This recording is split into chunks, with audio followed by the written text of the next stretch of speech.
देखिए, कई बार हमें सामने वाले को अपने होने का एहसास दिलाने के लिए, अश्योरेंस दिलाने के लिए कुछ इस तरह के सेंटेंसेस बोलने होते हैं, जैसे कि जब तक मैं हूं तुम्हें चिंता करने की कोई जरूरत नहीं है। जब तक मैं हूं कोई तुम्हारा बाल भी बांका नहीं कर सकता।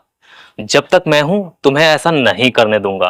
तो इस तरह के सेंटेंसेस जिनमें हमें बोलना होता है जब तक मैं हूं, इनको इंग्लिश में बोलने के लिए एक फ्रेज का यूज किया जाता है, और वो फ्रेज है as long as I am here. जी हाँ, as long as I am here. As long as I'm here, no one can hurt you. As long as I am here. इसको सेंटेंसेस में यूज करने के लिए देखिए, सबसे पहले आप बोलेंगे as long as I am here, उसके बाद आप बोलेंगे अपना सेंटेंस। सेंटेंस आपका कुछ भी हो सकता है, जैसे कि जब तक मैं हूं तुम्हें चिंता करने की कोई जरूरत नहीं है। As long as I am here you don't need to worry. जब तक मैं हूं कोई तुम्हें दुख नहीं पहुंचा सकता। As long as I am here no one can hurt you. जब तक मैं हूं तुम्हें ऐसा नहीं करने दूंगा। As long as I am here I will not let you do such. Such का मतलब होता है ऐसा। आप सच की जगह पर दिस भी बोल सकते हैं, जैसे कि as long as I am here I will not let you do this. जब तक मैं हूं ये नहीं होने दूंगा। As long as I am here I will not let it be. जब तक मैं हूं कोई तुम्हारी तरफ आंख उठाकर भी नहीं देख सकता। As long as I am here no one can even look at you.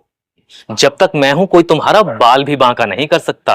As long as I am here no hair on your head. इसके अलावा देखिए, अगर आप किसी और की बात कर रहे हैं तो आप आई की जगह पर उस सब्जेक्ट का यूज करेंगे जिसकी आप बात कर रहे हैं, और ये जो एम है ये भी सब्जेक्ट के अकॉर्डिंग चेंज हो जाएगा, जैसे कि जब तक तुम हो मुझे चिंता करने की कोई जरूरत नहीं है। As long as you are here I don't need to worry. जब तक वो है मुझे चिंता करने की कोई जरूरत नहीं है। As long as he is here I don't need to worry. जब तक मेरे पेरेंट्स हैं मुझे चिंता करने की कोई जरूरत नहीं है। As long as my parents are here I don't need to worry. जब तक हम हैं तुम्हें चिंता करने की कोई जरूरत नहीं है।